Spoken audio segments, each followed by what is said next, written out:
Comienza el espacio de historia de France 24. Mi nombre es Álvaro Cordero. Sean bienvenidos. El 12 de septiembre de 2025 se cumple el 20 aniversario de la salida de los últimos israelíes de Gaza tras la retirada unilateral llevada a cabo por parte del entonces gobierno del ex primer ministro Ariel Sharon.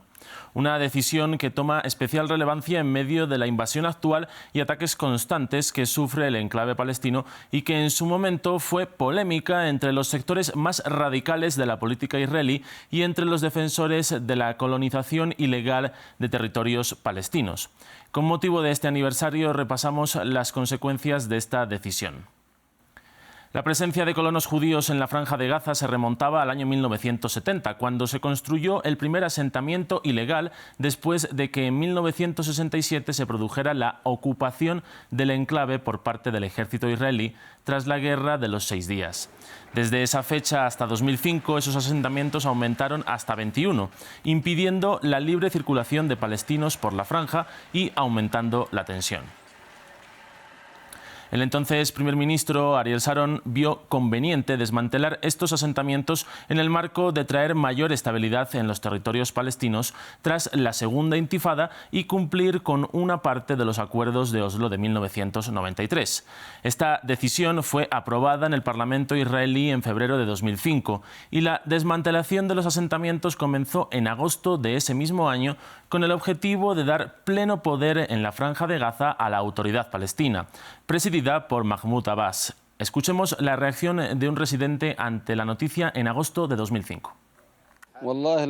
No podemos obtener garantías del 100% por parte de Israel. Siempre pueden volver a entrar en Gaza, demoler casas y bombardear nuestros hogares. Nada les impedirá hacer estas cosas. Pero esta medida fue rechazada por los colonos ilegales que ocupaban la franja, quienes durante casi un mes se enfrentaron al ejército israelí durante los desalojos.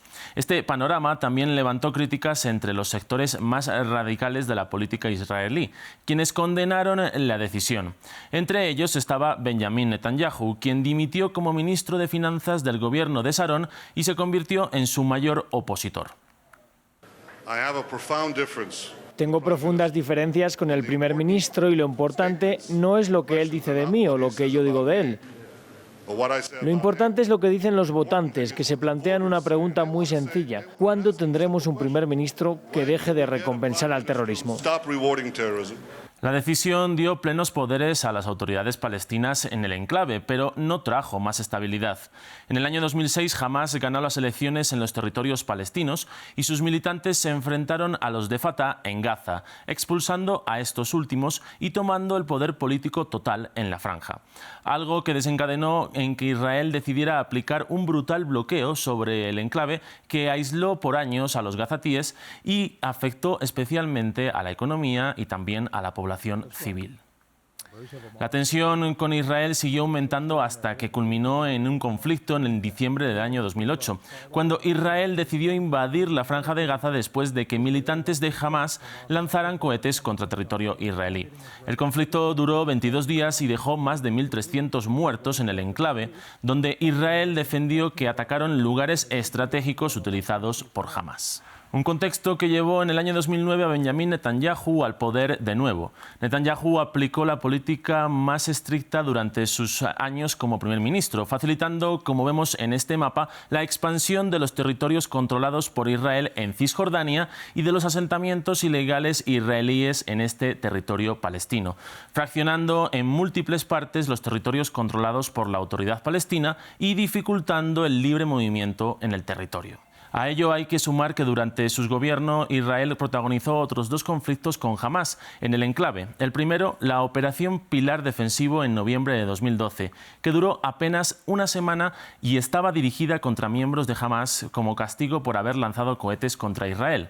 El segundo fue un conflicto que se prolongó durante 50 días entre julio y agosto de 2014. Israel en este conflicto invadió parcialmente de nuevo el enclave para responder a otro lanzamiento de cohetes y a la creación de túneles por parte de Hamás. En su incursión, más de 2.000 personas murieron hasta que se llegó a un nuevo alto el fuego. El bloqueo se prolongó durante casi una década más, con escaladas esporádicas, regulares. Sin embargo, todo cambió a partir del 7 de octubre de 2023, cuando Hamás realizó una incursión terrestre en la que mató a más de 1.200 personas y secuestró a 251.